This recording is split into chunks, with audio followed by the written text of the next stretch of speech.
नमस्कार, मैं प्रतिभा गुप्ता दिल्ली में रहती हूँ, जहांगीरपुरी में जी ब्लॉक।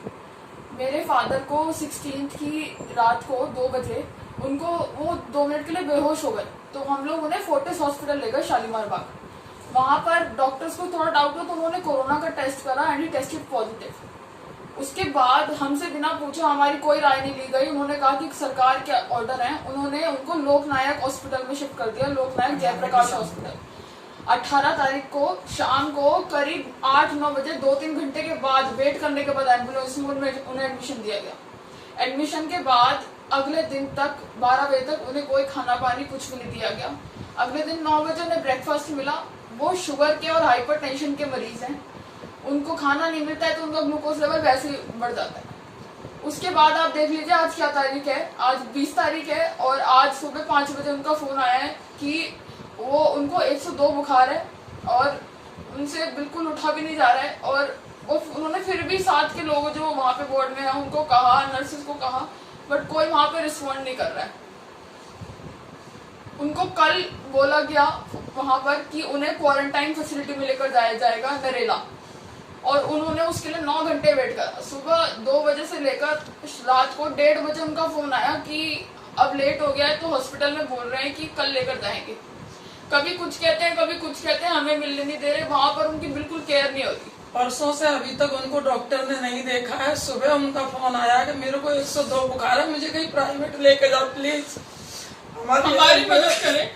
अगर केजरीवाल साहब सीएम दिल्ली के देख रहे हैं, मिस्टर नरेंद्र मोदी देख रहे हैं पीएम, तो प्लीज इसको एक्नॉलेज में लें। जो न्यूज में दिखाया जा रहा है और जो ग्राउंड रियलिटी है उसमें बहुत फर्क है।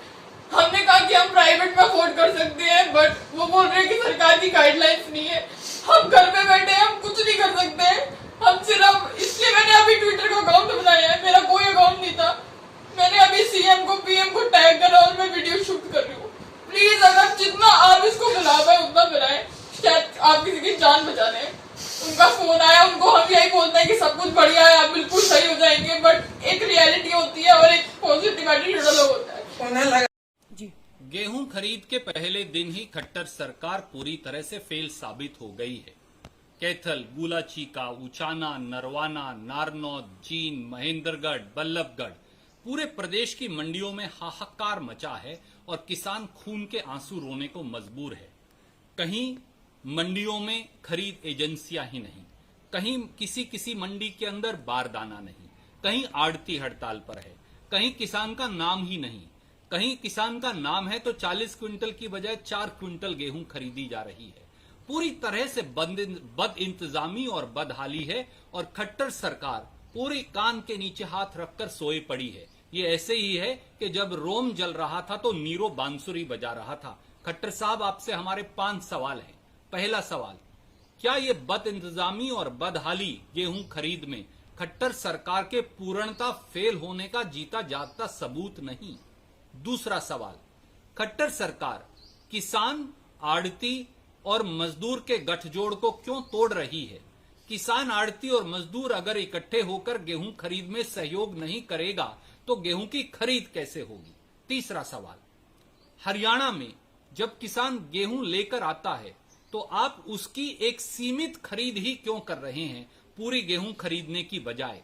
अगर इस प्रकार से 20 दिन पहले से ही गेहूं की खरीद देर हो गई और अगर थोड़ी थोड़ी करके गेहूं खरीदेंगे तो 30 दिन का जो गेहूं खरीद चक्र है वो बढ़कर 90 से 120 दिन हो जाएगा। ऐसे में किसान अपनी फसल का भंडारण कैसे करेगा, मजदूर को पैसा मेहनताना कैसे देगा, पट्टे का पैसा कैसे देगा और अगली फसल की बुआई कैसे करेगा?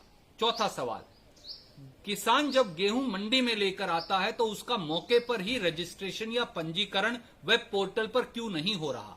आपने 19 अप्रैल को वेब पोर्टल पर रजिस्ट्रेशन बंद कर दिया, पर 20 अप्रैल तक तो लॉकडाउन था, किसान शहर जा ही नहीं सकता था, तो वो जाकर कंप्यूटर पर अपना रजिस्ट्रेशन करवाता कैसे? इसलिए जब गेहूं मंडी में आए तो साथ साथ रजिस्ट्रेशन क्यों नहीं हो सकता? और पांचवा और इतना ही महत्वपूर्ण सवाल, खट्टर साहब, आपने कहा था कि किसान को 125 रुपया क्विंटल बोनस देंगे। आज उस बोनस को लेकर चुप क्यों हैं? किसान से इतना बड़ा विश्वासघात क्यों? याद करिए, या तो गेहूं की सुचारू रूप से खरीद शुरू करिए, वरना हरियाणा के किसान अन्नदाता की ये वार्निंग, चेतावनी अपने आप को मानिए। अगर आपने गेहूं की सुचारू रूप से खरीद नहीं की तो एक दिन भी खट्टर साहब आपकी सरकार हरियाणा की सत्ता पर नहीं बन रह पाएगी।